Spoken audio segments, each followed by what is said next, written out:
ಎಲ್ಲರಿಗೂ ನಮಸ್ಕಾರ. Welcome back to my channel. ನಾನು ಗಾಯತ್ರಿ. ನಾನಿವತ್ತು ಸ್ಪೆಷಲ್ಲಾಗಿ ಮಾವಿನಕಾಯಿ ತಂಬುಳಿ ಮಾಡೋಣ ಅಂದ್ಕೊಂಡಿದ್ದೀನಿ.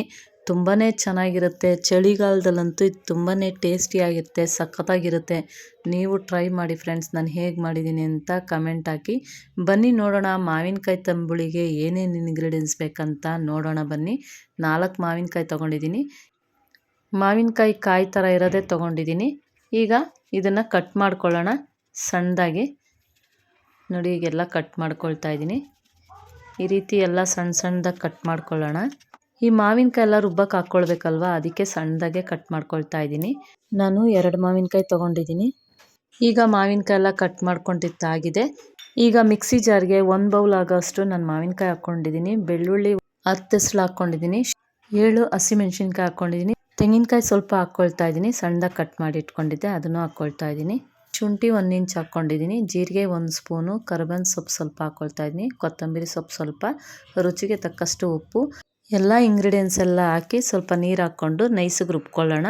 ನೋಡಿ ಇವಾಗೆಲ್ಲ ರುಬ್ಬಿತ್ತಾಗಿದೆ. ನೈಸಿಗೆ ರುಬ್ಕೊಂಡಿದ್ದೀನಿ. ನಿಮಗೆ ನೀರು ಎಷ್ಟು ಬೇಕೋ ಅಷ್ಟು ನೋಡ್ಕೊಂಡು ಹಾಕ್ಕೊಳ್ಳಿ. ತಂಬುಳಿ ಮಾಡೋದ್ರಿಂದ ಸ್ವಲ್ಪ ಗಟ್ಟಿಗೆ ಇರಲಿ. ಮಳೆಗಾಲದಲ್ಲಿ ಈ ರೆಸಿಪಿ ಮಾಡಿ ತುಂಬಾ ಚೆನ್ನಾಗಿರುತ್ತೆ. ಇದು ಅನ್ನಕ್ಕೆ ಹಾಕ್ಕೊಂಡು ತಿಂದ್ರಂತೂ ತುಂಬಾ ಟೇಸ್ಟಿಯಾಗಿರುತ್ತೆ, ಸಖತ್ತಾಗಿರುತ್ತೆ. ಇದು ಅಷ್ಟು ಚೆನ್ನಾಗಿರುತ್ತೆ ತಂಬುಳಿ. ನೀವು ಟ್ರೈ ಮಾಡಿ ಫ್ರೆಂಡ್ಸ್. ನಾನು ಹೇಗೆ ಮಾಡಿದ್ದೀನಿ ಅಂತ ಕಮೆಂಟ್ ಹಾಕಿ ಹೇಳಿ. ಈಗ ಸ್ಟವ್ ಹಚ್ಕೊಂಡು ಬಾಣಲಿ ಇಟ್ಕೊಂಡಿದ್ದೀನಿ. ಬಾಣಲಿ ಬಿಸಿಯಾಗಿದೆ. ತಂಬುಳಿಗೆ ಒಗ್ಗರಣೆ ಮಾಡ್ಕೊಳ್ಳೋಣ. 1-2 ಸ್ಪೂನ್ ಆಗೋಷ್ಟು ನಾನು ಎಣ್ಣೆ ಹಾಕ್ಕೊಳ್ತಾ ಇದ್ದೀನಿ. ಎಣ್ಣೆ ಬಿಸಿ ಆದಮೇಲೆ 1 ಸ್ಪೂನು ಸಾಸಿವೆ ಹಾಕ್ಕೊಳ್ತಾ ಇದ್ದೀನಿ. 1 ಸ್ಪೂನ್ ಜೀರಿಗೆ, 1 ಸ್ಪೂನು ಬಿಳಿ ಎಳ್ಳು ಹಾಕ್ಕೊಳ್ತಾ ಇದ್ದೀನಿ. ಇದೆಲ್ಲ ಹಾಕ್ಕೊಂಡು ಚೆನ್ನಾಗಿ ಫ್ರೈ ಮಾಡ್ಕೊಳ್ಬೇಕು.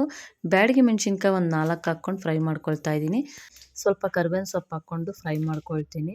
ಈ ಫ್ರೈ ಮಾಡ್ಕೊಂಡಿದ್ದು ಒಗ್ಗರಣೆನ ನಾವು ಇದು ತಂಬುಳಿಗೆ ರೆಡಿ ಮಾಡ್ಕೊಂಡಿದ್ವಲ್ಲ ರುಬ್ಕೊಂಡು, ಅದಕ್ಕೆ ಹಾಕಬೇಕಾಗುತ್ತೆ. ಹಿಂಗು ಹಿಂಗೆ ಒಂದು ಸ್ವಲ್ಪ ಹಾಕ್ಕೊಳ್ತಾ ಇದ್ದೀನಿ. ಹಿಂಗೆ ಹಾಕ್ಕೊಂಡ್ರೆ ತುಂಬ ಚೆನ್ನಾಗಿರುತ್ತೆ ಟೇಸ್ಟು. ಅದಕ್ಕೆ ನಾನು ಹಿಂಗೆ ಹಾಕ್ಕೊಂಡು ಫ್ರೈ ಮಾಡ್ಕೊಳ್ತೀನಿ. ಈಗ ಈ ತಂಬುಳಿ ನಾವು ರುಬ್ಬಿಟ್ಕೊಂಡಿದ್ವಲ್ಲ, ಅದಕ್ಕೆ ಈ ಒಗ್ಗರಣೆನ ಮಿಕ್ಸ್ ಮಾಡ್ಕೊಳ್ಳೋಣ. ಈಗ ಮಾವಿನಕಾಯಿ ತಂಬುಳಿ ರೆಡಿಯಾಗಿದೆ. ಇದಕ್ಕೆ ಮಾವಿನಕಾಯಿ ಸಾರು ಅಂತಲೂ ಹೇಳ್ತಾರೆ. ನೀವು ಮೊಸರು ಬೇಕಾದರೂ ಆ್ಯಡ್ ಮಾಡ್ಕೊಳ್ಬೋದು, ಚೆನ್ನಾಗಿರುತ್ತೆ. ನನ್ನ ವಿಡಿಯೋ ಇಷ್ಟ ಆದರೆ ಲೈಕ್ ಮಾಡಿ, ಕಮೆಂಟ್ ಮಾಡಿ, ಶೇರ್ ಮಾಡಿ ಫ್ರೆಂಡ್ಸ್. ಮತ್ತು ಸಬ್ಸ್ಕ್ರೈಬ್ ಮಾಡ್ಕೊಂಡು ನೋಡಿ. ನೀವು ಸಬ್ಸ್ಕ್ರೈಬ್ ಮಾಡ್ಕೊಂಡು ನೋಡಿದ್ರೆ ನಾನು ಯಾವುದೇ ಒಂದು ವಿಡಿಯೋ ಹಾಕಿದ್ರು ಫಸ್ಟ್ ನೋಟಿಫಿಕೇಷನ್ ನಿಮಗೆ ಬರುತ್ತೆ. ಹೀಗೆ ಸಪೋರ್ಟ್ ಮಾಡ್ತಾಯಿರಿ. Thank you friends.